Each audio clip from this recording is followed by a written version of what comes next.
You will hear a number of different recordings, and you will have to answer questions on what you hear. There will be time for you to read the instructions and questions, and you will have a chance to check your work.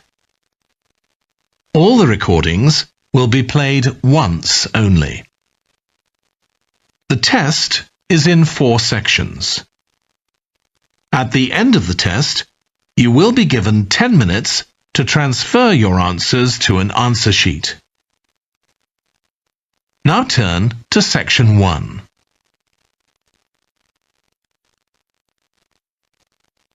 Section 1. You will hear a man phoning the customer services manager of a hotel to get information about holding a conference there. First, you have some time to look at questions 1 to 5.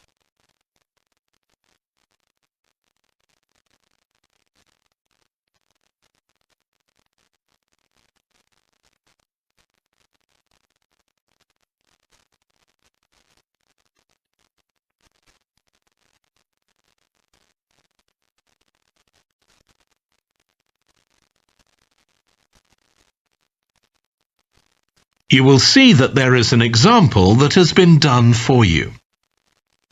On this occasion only, the conversation relating to this will be played first.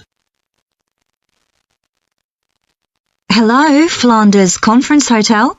Oh, hi. I wanted to ask about conference facilities at the hotel. Have I come through to the right person? You have. I'm the customer services manager. My name's Angela. The name of the customer services manager is Angela. So Angela has been written in the space. Now we shall begin. You should answer the questions as you listen because you will not hear the recording a second time. Listen carefully and answer questions 1 to 5. Hello, Flanders Conference Hotel. Oh, hi. I wanted to ask about conference facilities at the hotel. Have I come through to the right person? You have. I'm the customer services manager. My name's Angela. So, how can I help you? Well, I'm calling from Barrett and Stansons. We're a medical company based in Perth. Oh, yes? And we're organising a conference for our clients to be held in Sydney. It'll be held over 2 days, and we're expecting about 50 or 60 people. When were you thinking of having it? Sometime early next year, like the end of January. It'd have to be a weekend. Let me see. Our conference facilities are already booked for the weekend beginning January the 28th. We could do the first weekend in February. How about January the 21st? I'm afraid that's booked too. Well, let's go for the February date then. So, that's the weekend beginning the 4th. Okay. Now, can you tell me a bit about what conference facilities you have? Sure. So, for talks and presentations, we have the Tesla room. Sorry? Tesla, that's spelled T-E-S-L-A. It holds up to 100 people and it's fully equipped with a projector and so on. How about a microphone? Yes, that'll be all set up ready for you. And there'll be one that members of the audience can use too, for questions if necessary. Fine. And we'll also need some sort of open area where people can sit and have a cup of coffee. And we'd like to have an exhibition of our products and services there as well, so that'll need to be quite a big space. That's fine. There's a central atrium with all those facilities, and you can come before the conference starts if you want to set everything up. Great. And I presume there's Wi-Fi? Oh, yes. That's free and available throughout the hotel. Okay. Would you also like us to provide a buffet lunch? We can do a 2-course meal with a number of different options. What sort of price are we looking at for that? Well, I can send you a copy of the standard menu. That's $45 per person. Or you can have the special for $25 more.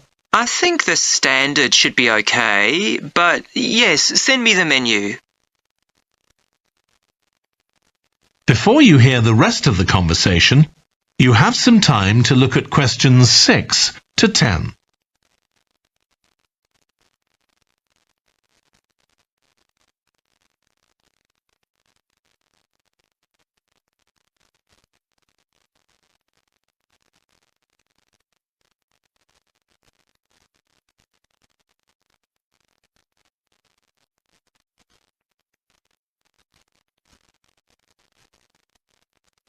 Now listen and answer questions 6 to 10. Now, we're also going to need accommodation on the Saturday night for some of the participants. I'm not sure how many, but probably about 25. So what do you charge for a room? Well, for conference attendees, we have a 25% reduction, so we can offer you rooms at $135. Normally, a standard room's $180. And does that include breakfast? Sure. And of course, guests can also make use of all the other facilities at the hotel. So we've got a spa where you can get massages and facials and so on. And there's a pool up on the roof for the use of guests. Oh, great. Now, what about transport links? The hotel's downtown, isn't it? Yes.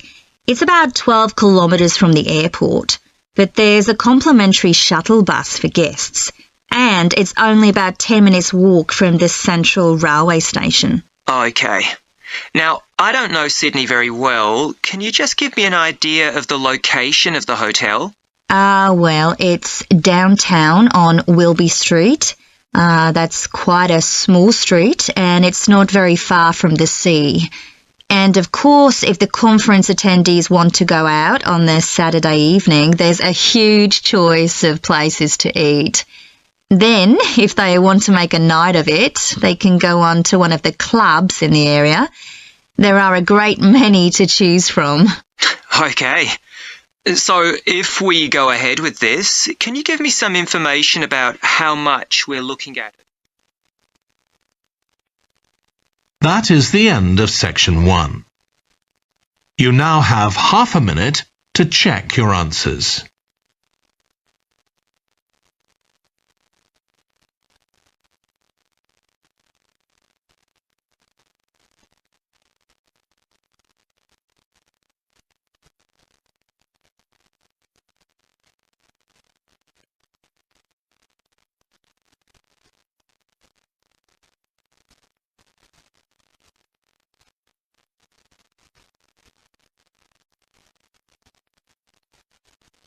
Now turn to section 2.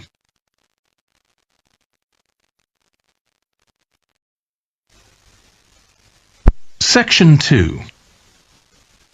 You will hear a woman talking to a group of college students about volunteering to help other people. First, you have some time to look at questions 11 to 14.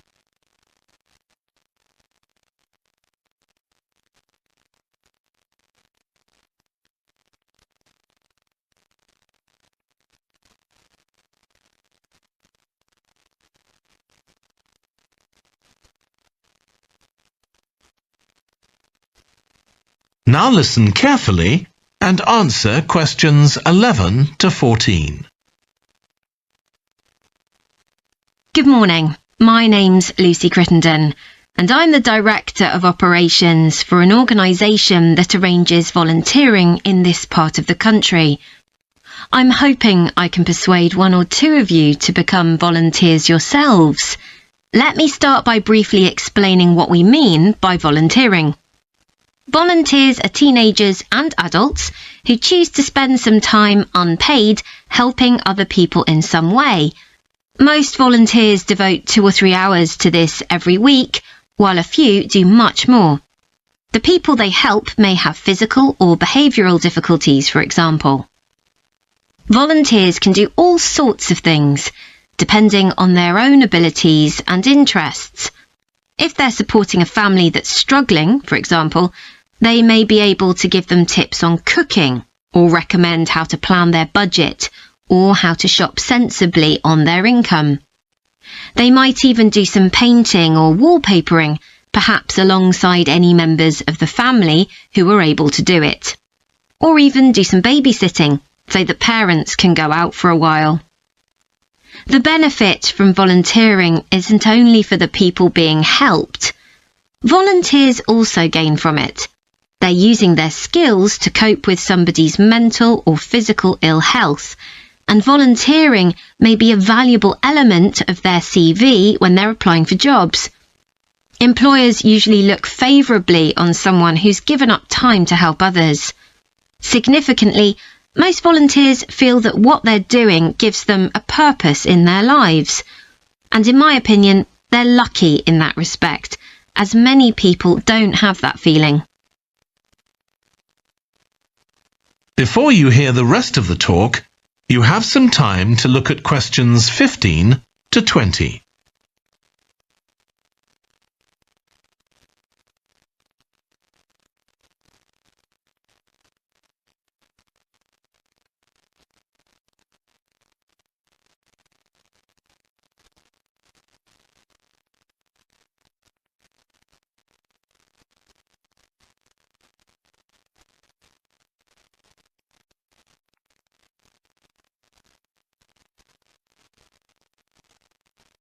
Now listen and answer questions 15 to 20.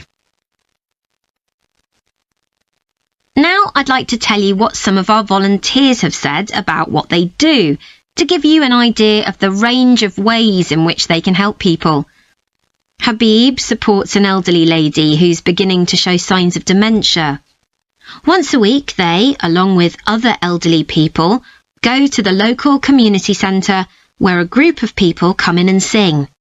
The songs take the listeners back to their youth, and for a little while they can forget the difficulties that they face now.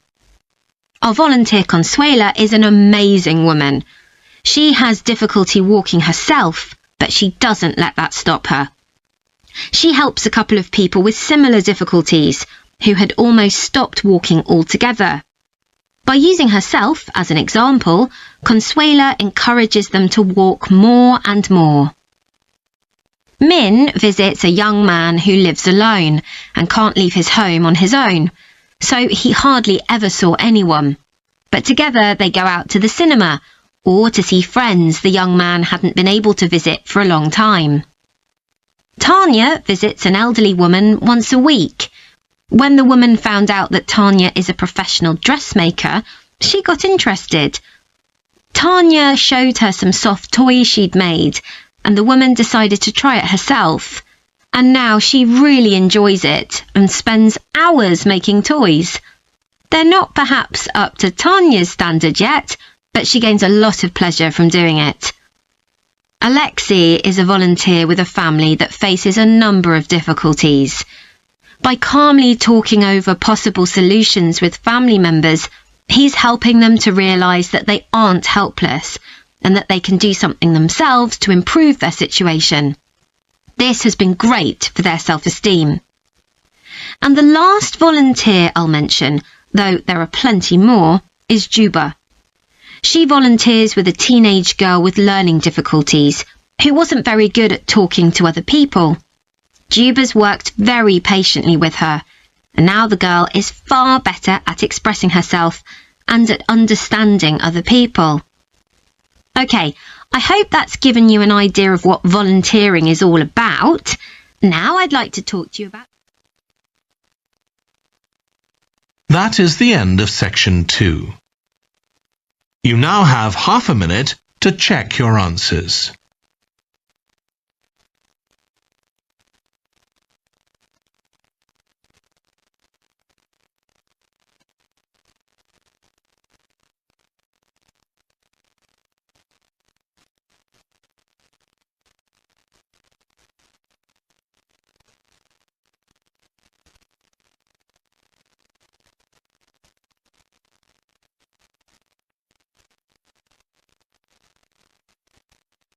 Now turn to Section 3.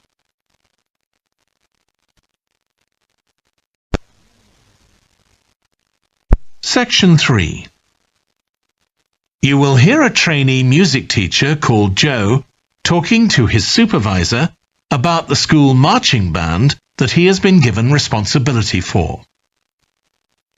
First, you have some time to look at questions 21 to 26.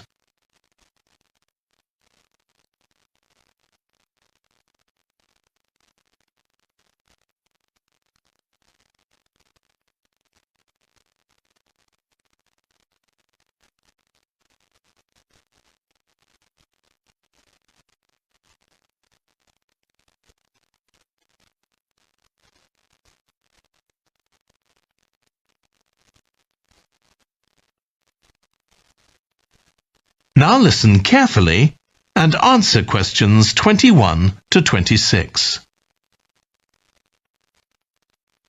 So, how are you getting on with your teaching practice at the high school, Joe? Well, I've been put in charge of the school marching band, and it's quite a responsibility. I'd like to talk it over with you. Go ahead. You better start by giving me a bit of background. Okay. Well, the band has students in it from all years, so they're aged 11 to 18, and there are about 50 of them altogether. It's quite a popular activity within the school. I've never worked with a band of more than 20 before, and this is very different. I can imagine. They aren't really good enough to enter national band competitions, but they're in a regional one later in the term. Even if they don't win, and I don't expect them to, hopefully it'll be an incentive for them to try and improve. Yes, hopefully. Well, now the town council's organizing a carnival in the summer, and the band has been asked to perform. If you ask me, they aren't really up to it yet, and I need to get them functioning better as a band, and in a very short time. Have you been doing anything with them? Apart from practicing the music, I mean. I played a recording I came across of a drummer talking about how playing in a band had changed his life. I think it was an after-dinner speech. I thought it was pretty inspiring, because being in the band had stopped him from getting involved in crime. The students seemed to find it interesting, too. That's good. I'm planning to show them that old film from the 1940s, Strike Up the Band, and talk about it with the students. What do you think? Good idea. As it's about a school band, it might make the students realize how much they can achieve if they work together. That's what I've got in mind. I'm hoping I can take some of the band to a parade that's going to take place next month. A couple of marching bands will be performing, and the atmosphere should be quite exciting.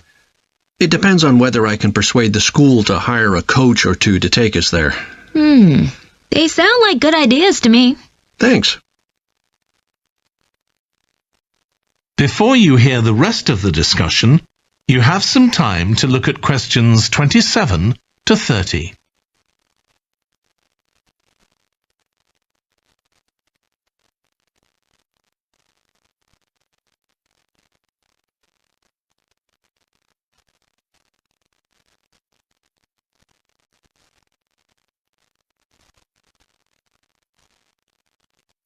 Now listen and answer questions 27 to 30. Can I tell you about a few people in the band who I'm finding it quite difficult to cope with? I'm sure you'll have some ideas about what I can do. Go ahead. There's a flautist who says she loves playing in the band. We rehearse twice a week after school, but she's hardly ever there. Then she looks for me the next day and gives me a very plausible reason. She says she had to help her mother, or she's been ill, but to be honest, I don't believe her. Oh dear. Any more students with difficulties? Plenty. There's a trumpeter who thinks she's the best musician in the band, though she certainly isn't. She's always saying what she thinks other people should do, which makes my job pretty difficult. She sounds a bit of a nightmare. You can say that again. One of the trombonists has got an impressive sense of rhythm and could be an excellent musician, except that he has breathing difficulties. and he doesn't really have enough breath for the trombone. He'd be much better off playing percussion, for instance, but he refuses to give up, so he ends up only playing half the notes. I suppose you have to admire his determination. Maybe. One of the percussionists isn't too bad, but he never seems to interact with other people, and he always rushes off as soon as the rehearsal ends. I don't know if there are family reasons or what, but it isn't good in a band, where people really need to feel they're part of a group. There are others too, but at least that gives you an idea of what I'm up against. Do you have any thoughts about what I can do, Lizzie? That is the end of section 3. You now have half a minute to check your answers.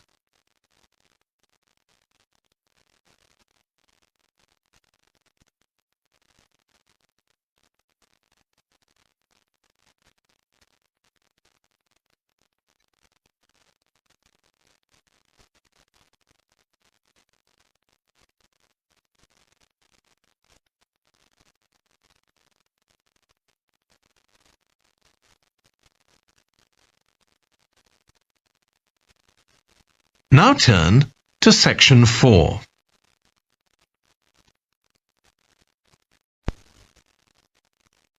Section 4. You will hear a British University lecturer in music talking about concerts in an arts festival. First, you have some time to look at questions 31 to 40.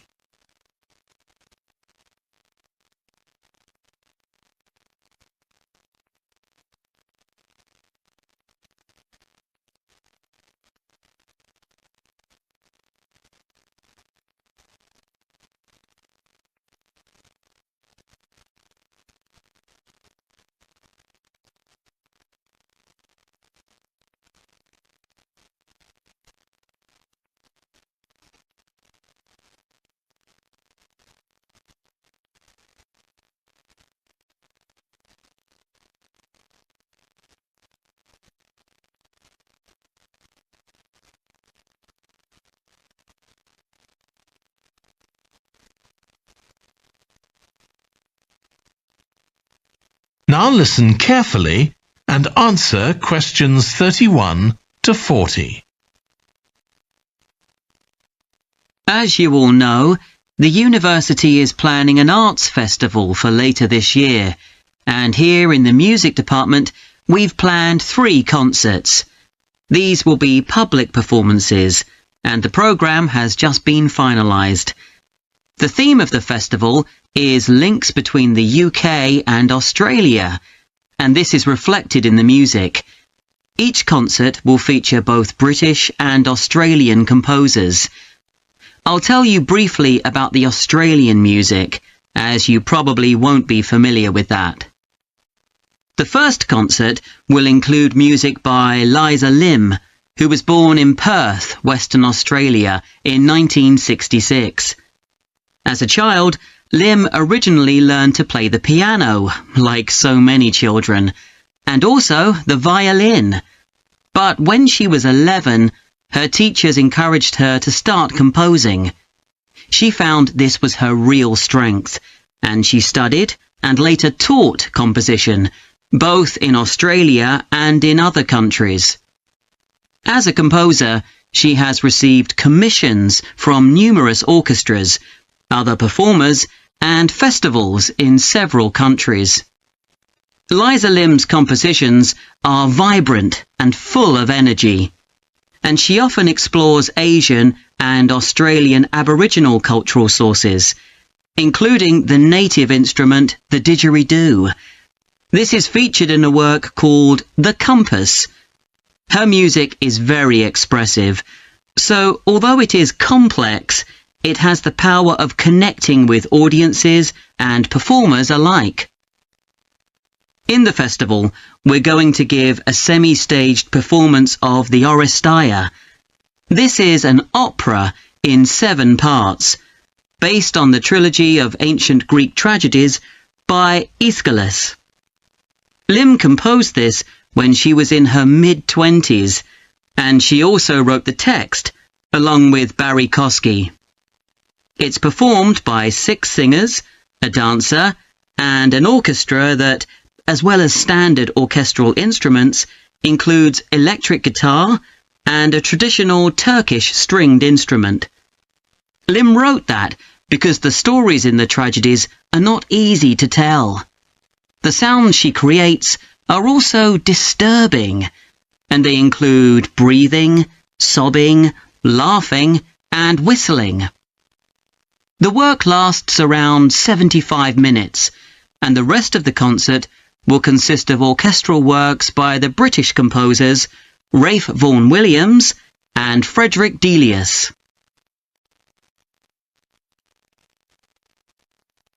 Moving on now to our second concert. This will begin with instrumental music by British composers Benjamin Britten and Judith Weir. After the interval, we'll go to Australia for a piece by Ross Edwards, The Tower of Remoteness.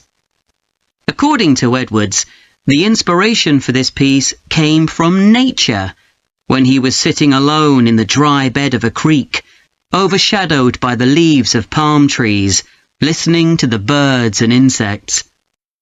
The Tower of Remoteness is scored for piano and clarinet.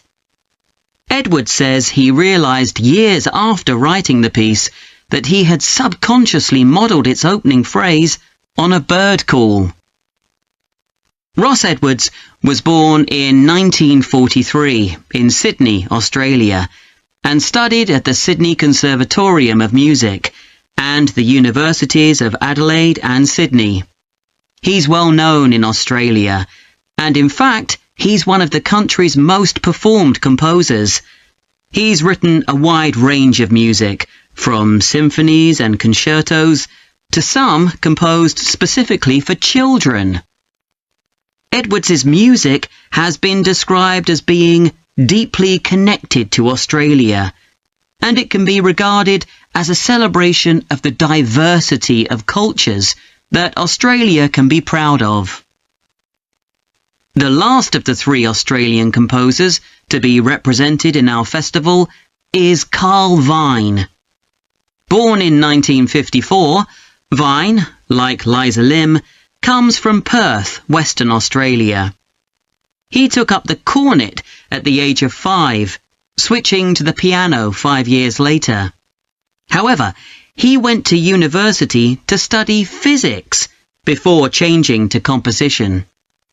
After graduating, he moved to Sydney and worked as a freelance pianist and composer. Before long, he had become prominent in Australia as a composer for dance, and in fact has written 25 scores of that type. In our third concert, Vine will be represented by his music for the flag handover ceremony of the Olympics held in 1996. This 7-minute orchestral piece was of course heard by millions of people worldwide, and we'll hear it alongside works written by British composers Edward Elgar and, more recently, Thomas Adès. That is the end of section 4. You now have half a minute to check your answers.